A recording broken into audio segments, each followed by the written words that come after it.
الحمدللہ وحدہ لا شریک لہ والصلاة والسلام علی من لا نبی بعدہ وقال النبی صلی اللہ علیہ وسلم وقوموا لیلہا وصوموا نہارہا او کما قال علیہ الصلاة والسلام۔ اللہ رب العالمین کا کروڑا احسان ہے، فضل ہے کہ اللہ رب العالمین نے ہمیں یہ رات عطا فرمائی جسے شب برات کہا جاتا ہے۔ اسے لیلۃ البرات عربی میں کہتے ہیں اور ہم اپنے عرف کے اندر شب برات کہتے ہیں۔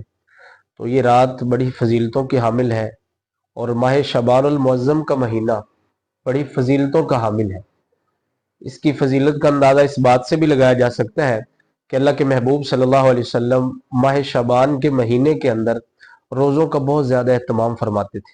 حضرت عائشہ رضی اللہ تعالیٰ عنہ سے مروی ہے، وہ فرماتی ہیں کہ اللہ کے محبوب صلی اللہ علیہ وسلم کو ہم دیکھتے تھے لگاتار اور سال کے اور کسی مہینے کے اندر نہیں کہ اتنے لمبے زیادہ روزے رکھتے چلے جاتے ہوں کہ پورا مہینہ کے قریب اور یہاں تک کہ رمضان کے قریب تک پہنچ جاتے ہوں۔ تو حضرت ام سلمہ رضی اللہ تعالیٰ عنہ فرماتی ہیں کہ اللہ کے محبوب صلی اللہ علیہ وسلم پورے سال کے اندر رمضان کے بعد نفلی روزے جتنے زیادہ کثرت سے شعبان کے مہینے میں رکھتے تھے اتنے اور کسی مہینے میں نہیں رکھتے تھے۔ تو اس رات کا بھی اندازہ اس بات سے لگایا جا سکتا ہے کتنی برکتوں کی حامل ہے۔ حضرت علی رضی اللہ تعالیٰ عنہ فرماتے ہیں کہ اللہ کے محبوب صلی اللہ علیہ وسلم نے فرمایا کہ یہ جو رات ہے، جب یعنی 15ویں شب جو شروع ہو رہی ہے اس دفعہ، جو منگل اور بدھ کے درمیان آ رہی ہے، تو یوں ہی یہ رات آتی ہے تو اللہ رب العالمین کی رحمت خاصہ پہلے آسمان دنیا کی طرف متوجہ ہوتی ہے اور اللہ کی رحمت یہ آوازیں لگا رہی ہوتی ہے، صدائیں لگا رہی ہوتی ہے کوئی مجھ سے بخشش مانگنے والا میں اس کی بخشش کر دوں، ہے کوئی تنگ دست میں اس کی تنگی دور کر دوں، ہے کوئی بیمار میں اس کو صحت دے دوں۔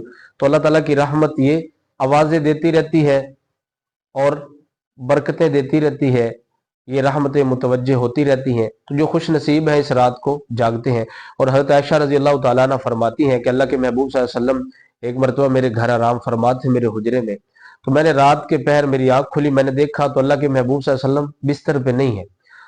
تو میں ڈھونڈتی گئی، تو جاتے جاتے میں نے جا کر دیکھا تو جنت البقیع قبرستان کے اندر اللہ کے محبوب صلی اللہ علیہ وسلم وہاں تشریف فرما ہے۔ تو اللہ کے محبوب صلی اللہ علیہ وسلم نے مجھے دیکھا تو فرمایا کہ عائشہ، کیا تو نے یہ سوچا کہ تجھے اللہ اور اس کے محبوب تیرا حق نہیں دیں گے؟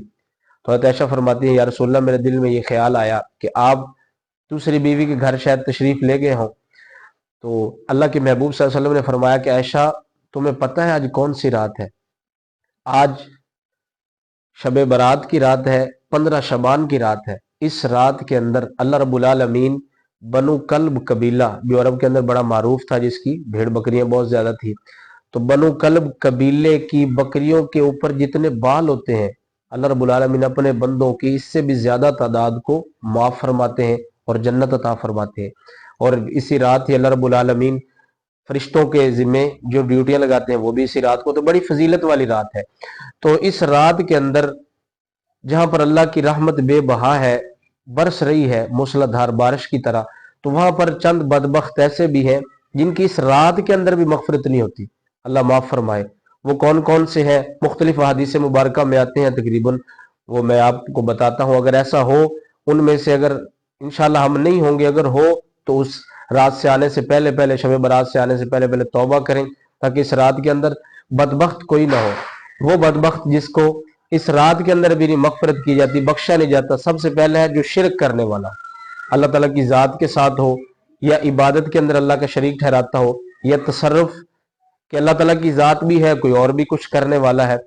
تو چاہے شرک فی العلم ہو، چاہے شرک فی العبادت ہو، چاہے شرک فی التصرف ہو، کس طرح کا بھی شرک ہو تو اس سے ہمیں توبہ کرنی چاہیے، اللہ تعالیٰ کی ذات کے ساتھ محبت ہونی چاہیے۔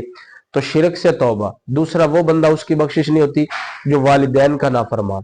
تیسرا، وہ آدمی جو آپس کے اندر قطع تعلقی، رشتہ داروں کے اندر قطع تعلقی پیدا کرتا ہے، رشتوں کو توڑنے کی کوشش کرتا ہے۔ ایک روایت کے اندر آتا ہے وہ بندہ جو شراب کا عادی ہے، تو جو شراب کا عادی اس کی بھی مغفرت نہیں ہوتی، اس سے توبہ کرنی چاہیے۔ اسی طرح جو اپنی شلوار کو ٹخنوں کے نیچے ہمیشہ رکھنے کی جس کی عادت ہے اور وہ عادت ختم نہیں کر رہا، ایسے بندے کی بھی حدیث مبارکہ کے اندر آتا ہے مغفرت نہیں ہوتی۔ اور اسی طرح زیادہ سے زیادہ جتنی ہو سکے بندہ کوشش کرے کہ جتنا ہو سکے اس رات کے اندر آنے سے پہلے پہلے توبہ کریں، استغفار کریں، صلاۃ التسبیح پڑھ کے۔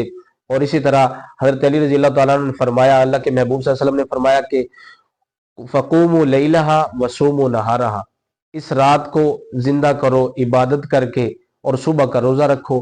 یہ بھی ایک مستحب روزہ ہے، اس کو ہو سکے تو ہمیں رکھنا چاہیے۔ اللہ رب العالمین ہمیں یہ توفیق عطا فرمائے، اللہ تعالیٰ اس رات کو ہم اچھے طریقے سے گزارنے والے بنے، اور اس رات کے آنے سے پہلے پہلے اللہ تعالیٰ ہمیں اس رات کی قدردانی نصیب فرمائے۔